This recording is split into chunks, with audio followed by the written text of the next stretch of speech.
Hello, everybody, and welcome to the 5th episode of the Franchise Interview Show. My name is Alexander Kazina, and I'm joined today by Eilert. Hey guys, hope you enjoyed this show. And today, I'm going to be interviewing Eilert on the Crysis series, which is a series that we have covered on the Prime Gamers channel in the past. So it's not necessarily new ground for us collectively.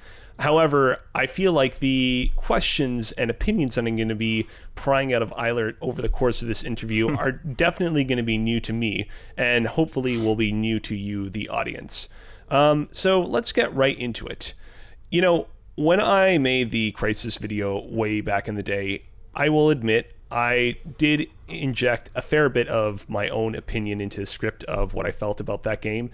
That was definitely made at a time where I'd say that we didn't make as much of an effort to kind of like measure how games were received based on how kind of like critics as a whole thought of them. We were much more like, here's what we think of them. And since then, we've tried to be much more like, you know, fans and critics thought this, fans and critics thought that, instead of we at Gamers thought this, we at Gamers thought that. Yeah, and correct. So if you go back and watch that video, I am a little bit kind of critical of it. And so I want to know, you know, genuinely and, you know, unironically or anything like that, what is it that you personally enjoy about Crysis? You know, what kind of satisfaction does it uniquely provide you with that most other shooters don't?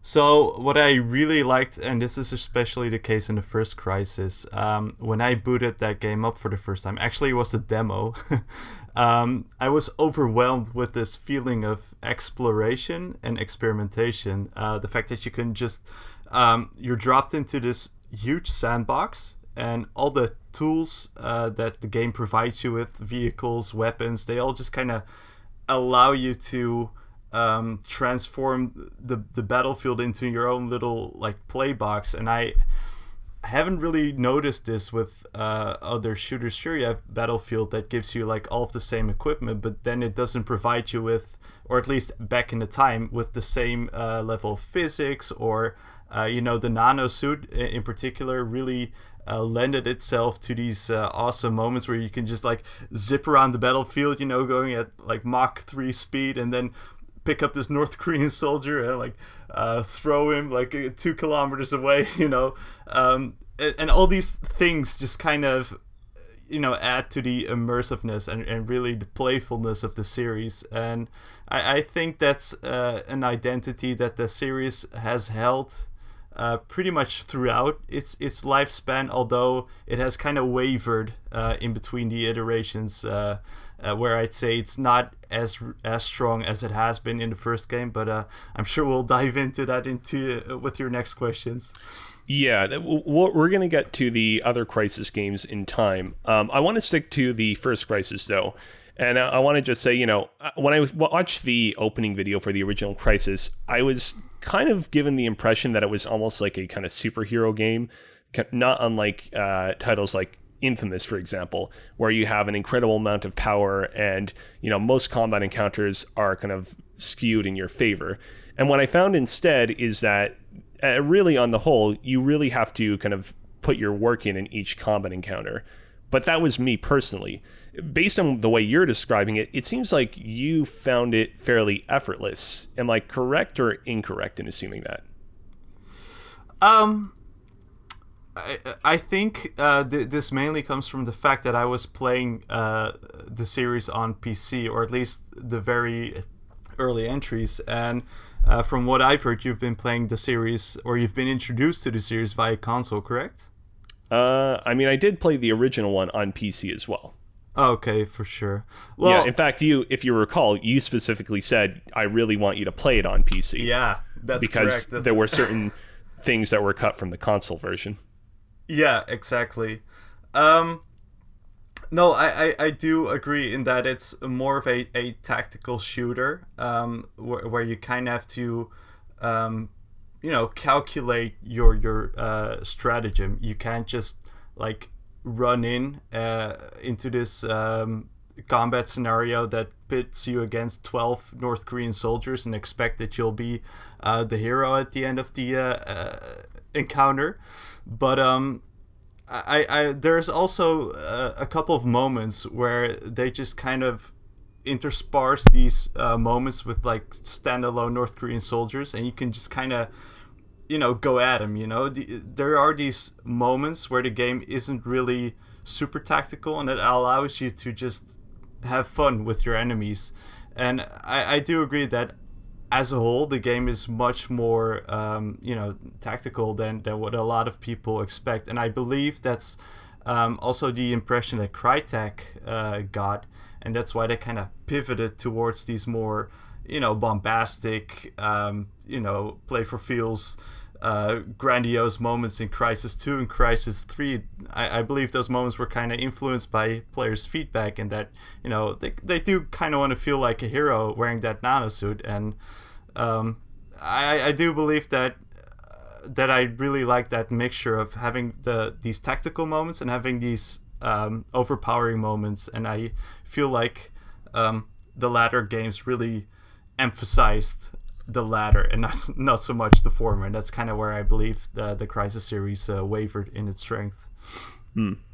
So, obviously we've talked a lot here about the kind of tactical nature of the Crysis games, but another kind of really huge aspect of the Crysis games, so we haven't really brought up that much, is the fact that these games looked, and I would say still look, really, really good. Back when, the first Crysis was coming out, one of the big marketing points around it was that it would melt any PC short of NASA's and deliver, mind-blowing graphics. Hence the meme, but can it run Crysis? And, when I was originally researching the series back in the day, the way I understood it is that Crytek hoped that this would encourage technophiles to pick it up and evangelize it in the short run, and that in the long run it would have a long tail, because, stronger PCs would become more affordable and all that. Would you say that, like, in the long run, this gamble worked out for Crytek?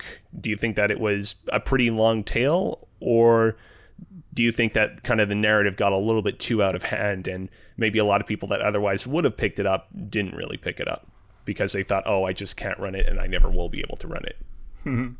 Well, this question really takes me back to the days when I was still in middle school and kind of scrapping together my first PC from all these little side jobs that I was doing outside of school.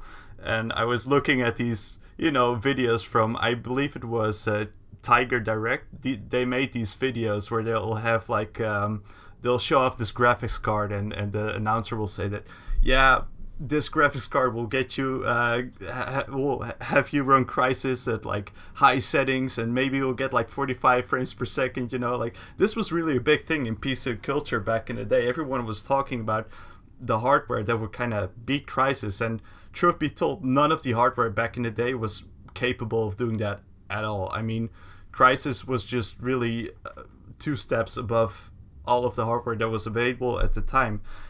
Do I think that was in its strength, though? In the long run, absolutely, because what you would see is that a lot of these outlets would kind of reference Crysis in years even after the game was released as kind of a benchmark to show what kind of graphics cards or CPUs or whatever could handle Crysis well. And I believe that kind of, added it to its legacy. A lot of people will still jokingly reference Crysis, as you just said. And I do believe overall that, having Crysis make this meme-esque legacy contributed to its namesake. Everyone knows Crysis, and I believe that going forward, if there's ever a new Crysis, I definitely believe that, for marketing purposes alone, it should kind of take advantage of, being the most powerful, beefy game that's kind of future-proof, as so to speak. I believe that it will make the game's longevity much, much more viable in the long run.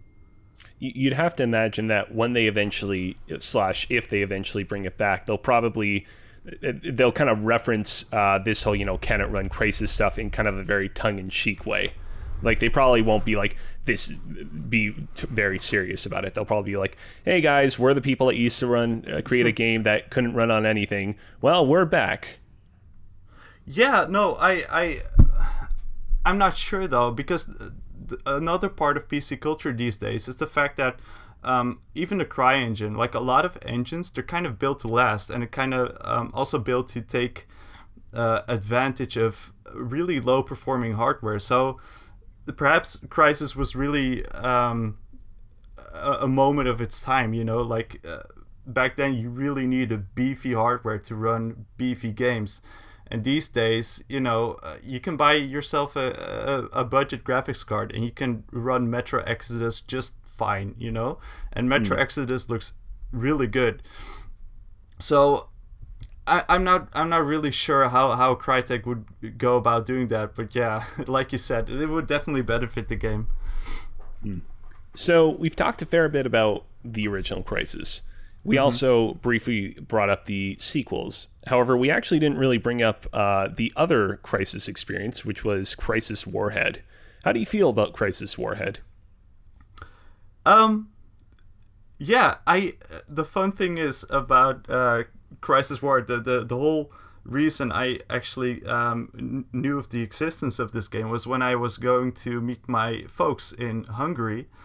And I read this interview in a magazine about, you know, the game being developed by a studio called Crytek Hungary, which is not the Prime studio, which is located in Germany. So I was really taken aback. You know, Hungary is like a really small country, and it has really no major history with game development at all. So that was kind of my first introduction to Warhead. Then I got to playing the game once it came out, and I was really like, what I really liked about Warhead was that it took all of the moments that made Crysis really strong, in my opinion, and it kind of like it made them even more grandiose. You had these awesome new weapons. You had the hovercraft, which I really enjoyed messing around with. So yeah, I do believe Warhead is a good entry, aside from the fact that it has some pretty terrible cutscenes. But even that can play to its strengths. I mean, if you like these, you know, Steven Seagal B-film-esque cutscenes, and that's totally your thing, Crysis Warhead is your game, absolutely. You can correct me if I'm wrong, but isn't there a cutscene in Crysis Warhead where the character is just sitting there for like a minute, not doing anything? Yeah, I believe that. Yeah, I think it was preceded by like a cutscene that took even longer, and it was like really long-winded. But yeah, that's totally possible. Yeah, weird time. But I played that too, and I had some enjoyment out of that one as well. One thing, though, that I never really got too much of a chance to play, and I'm interested to kind of hear your opinion on it, is a lot of the kind of multiplayer stuff in the Crysis series. Specifically, I really didn't get much. I think I dabbled around a little bit in the stuff in 2 and 3, really not that much in 1 and Warhead.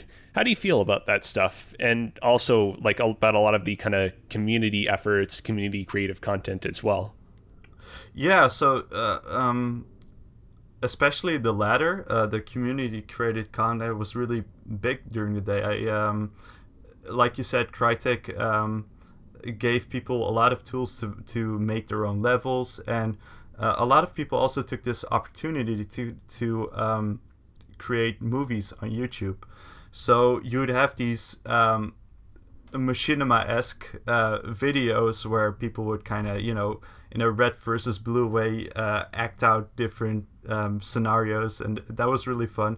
But the biggest meme that spawned out of this was the 9,000 exploding barrels, you know, being recorded and then being put on YouTube as a way for players to kind of tout how powerful their graphics card or CPUs were. They put all these barrels in the game and have them explode in huge fashion, and this is at a time in YouTube where you would go to the homepage and all of these videos would kind of show up in your feed, regardless of if you were a gamer or not. But in terms of multiplayer, I didn't really get a chance to play Crysis 1 and Warhead that much. I did actually manage to record some multiplayer footage for the video that we made, and the servers were really empty. But from what I remember about when I first played the Crysis multiplayer back in the day, it was okay. It was, I'd say it's comparable to what you can expect from the multiplayer components of titles like Uncharted. It's not really that huge, but people kind of revisit it from time to time.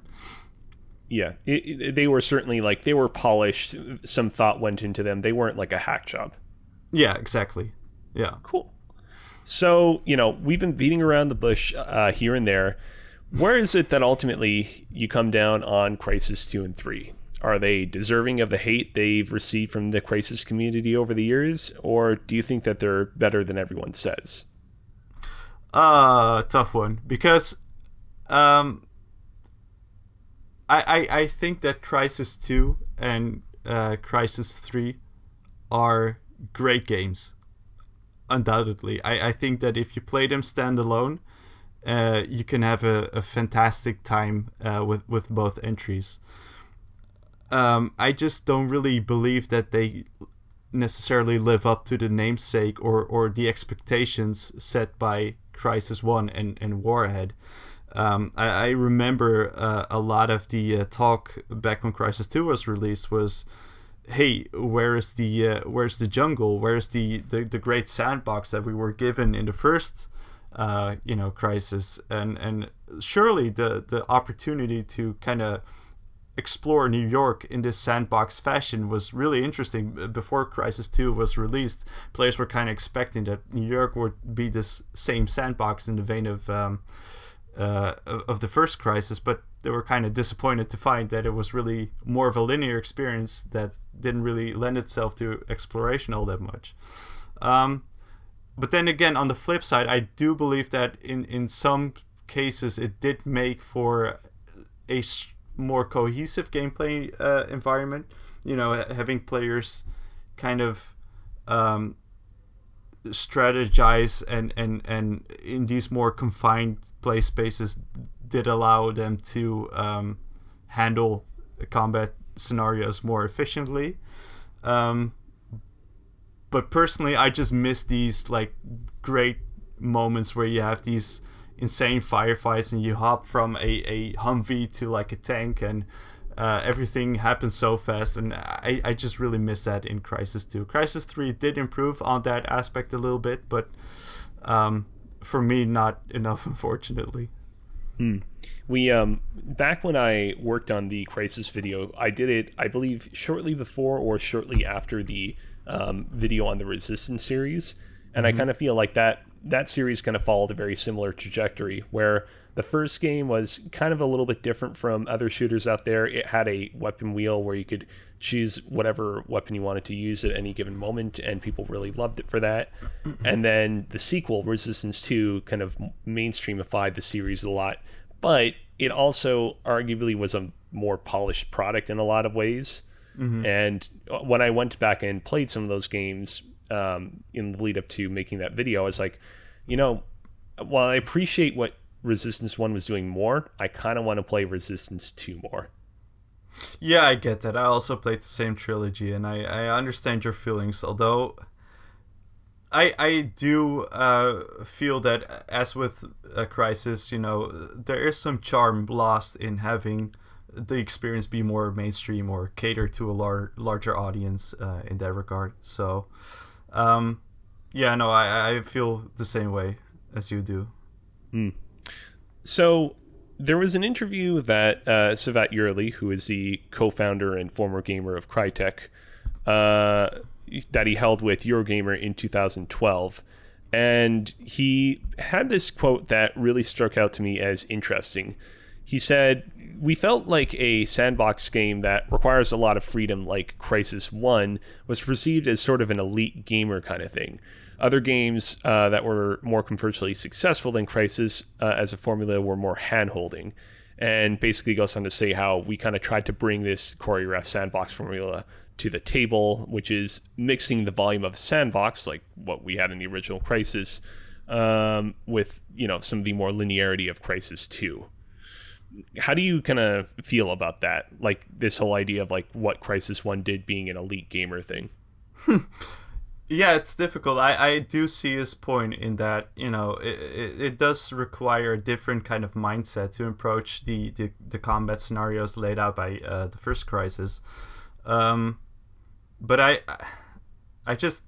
I feel bad whenever a person says this, about a gaming community as a whole, that you have to be someone different in order to tackle these scenarios. I just there's kind of this discrepancy in that. I do feel that this may also be a problem with Crysis 1 just not being released on consoles and them not having enjoyed the feedback in the same way that they could from the PC community until Crysis 1 did eventually release on Xbox 360 and PS3, but by then it was kind of too late to gather that feedback retroactively.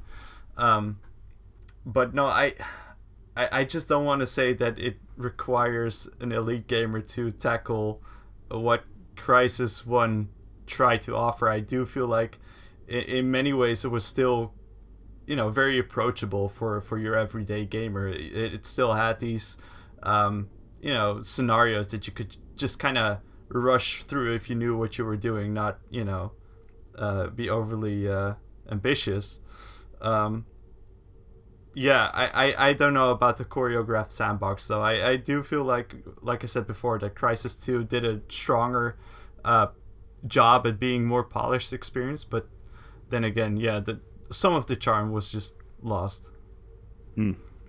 Another major factor in the Crysis series' decision to become a little bit more linear and streamlined was that Crytek wanted to get the series onto consoles. They, wanted the series in front of a bigger audience to catch up with where the rest of the industry was going. And, you'd have to imagine that definitely played a huge part in the series becoming a little bit more restrictive in its design, because it had to, constrain itself to the PS3 and 360's hardware limitations. Do you think that this was like an unavoidable thing? Do you think that there's a parallel world that exists where Crytek decided to keep the series sort of exclusive to the PC and, as a result, keep to the design philosophy of the first Crysis? Or do you think that there was like no avoiding the gravitational pull of the consoles? Yeah, it's difficult to tell, because I believe that had Crysis 1 been released now in a day in a time in the video game industry where consoles and PCs are very much more similar than it was during the Xbox 360 and PlayStation 3 era, I think Crysis 1 would have stood more of a chance to kind of show players what its charm really was. And I don't think that the consoles were necessarily the whole reason why Crysis went the direction that it eventually went in, but more its commitment to having these really graphically intense moments and kind of being this benchmark for graphical capability, showing the video game industry what Crytek can really do with what it's offered. I don't think that there's a parallel world in which Crysis remain exclusive to the PC, especially these days. But yeah, that's really a tough one. There's many like exclusive PC exclusive franchises, and the reason why they're PC exclusive is because they really require a lot of keyboard inputs, Right. And I don't believe that Crysis really fits into that category. I believe that you can still play just fine with the controller, and things like the weapon wheel and all of these aspects were already in the first Crysis. So yeah, I think it would have just translated just fine had Crysis 1 been released these days on current gen consoles. By any chance, do you have much experience? We talked earlier about the multiplayer mode in the original Crysis and Warhead. Do you have much experience with 2 or 3's multiplayer offerings? I did play Crysis 3's multiplayer for the video, and that was decently fun. Crysis 2 I did also play back in the day, and it's tough because like with the first Crysis game, it felt really much like this was not so much an afterthought, but it wasn't really the main focus of Crytek either. They just kind of put it on for marketing purposes, and I do believe that Crysis 2 and Crysis 3 went very much more in the direction that Call of Duty did. Crysis 1 did have more open maps, and it was very much more reminiscent of games like Battlefield, where you also had tanks and vehicles and a large open map to explore. And Crysis 2 and 3 kind of kept it more close quarters and very much the same design language that Call of Duty employs in its games. Quickly, before I wrap the interview up, do you have any experience with the Crysis comics? No, I have not read them at all. I'm sorry. All right. I'm asking partially because the Crysis comics actually delve into some pretty important plot points with regards to the overall lore of the Crysis series. Sorry about that. I briefly had a weird gag reflex in my mouth. Don't worry, I'm going to be okay. Sure. But yeah, for example, they explain basically why it is that the protagonist that you play as in the original Crysis, Nomad, why he's not present in Crysis 2, and other interesting revelations.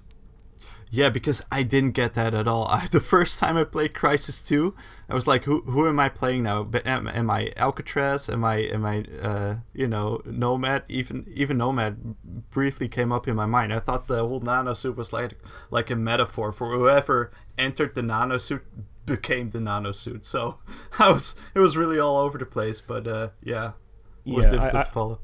I believe that they also they delve a little bit more into fleshing out and explaining what the deal is with the suit, how it's created by the Ceph technology and all that stuff. Oh, for sure. Cool. Yeah. Cool. All right. So to wrap up this interview, I want to look into the future. Do you think that there is a future in which Crysis returns? And if it were to return, what would you kind of want from a theoretical Crysis 4? Do you think that it's possible for the series to return in the same way that it was in 1, which was, 1 was composed of a series of wide yet open-ended individual levels? Or do you think that 4 would have to kind of follow in the footsteps of, other contemporary first-person shooters where it's just a single wide open world?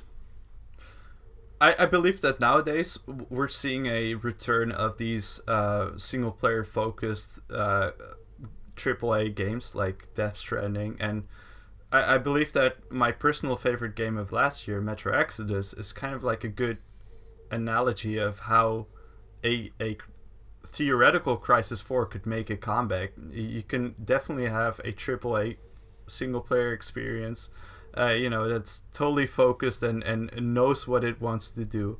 I believe that in the current market, absolutely a Crysis 4 that employs the same design language that the first Crysis 1 set out to make definitely has a place in the current gaming market. I believe now more so than ever. So if Crytek ever wants to make a return, they have some very cool technical demos up on their YouTube channel as well, and a lot of people have actually theorized because they showed the island of the first game in their tech demos, a remastered version of it, a lot of people have theorized that maybe this means that they're working on a new Crysis within the same environment as the first one. So who knows? I would definitely love to see Crysis return, is all I'm trying to say here. All right, cool. Well, I hope that for your sake that it does return. And who knows, maybe I'll give it another shot when it comes out. Awesome. My experience with the original Crysis may not have been perfect, but I really did appreciate what it was going for, and I would definitely want to see where Crytek takes the series now that they've had all these kind of years of experience under their belt since the release of that game. Super. Couldn't agree more. Yeah. All right. Well, thank you for listening to episode 5 of the Franchise Interview Show. You've been listening to Alexander Kazina and Eilert. You can follow me on Twitter at Alex Kazina and on Twitch at twitch.tv/CozyBearLive, KOZIBEARLIVE. Eilert? You can follow me on the Eilert on Twitter, and I don't have a cool Twitch profile as Alexander does, so you can follow the Prime channel if you haven't already. Oh, of course. Make sure that you follow the Prime channel. You'd have to imagine there's probably 1 or 2 people who follow this channel but not the Prime channel, right? Yeah. If you exist, if you're listening to us, go and check out the main Prime channel. There is a wealth of amazing content waiting for you there, including our video on the rise and fall of Crysis. Exactly. In the next episode, Eilert is going to be interviewing me on the Legend of Zelda series. So be sure to tune in. Be sure to tune into that. All right. Goodbye. Goodbye.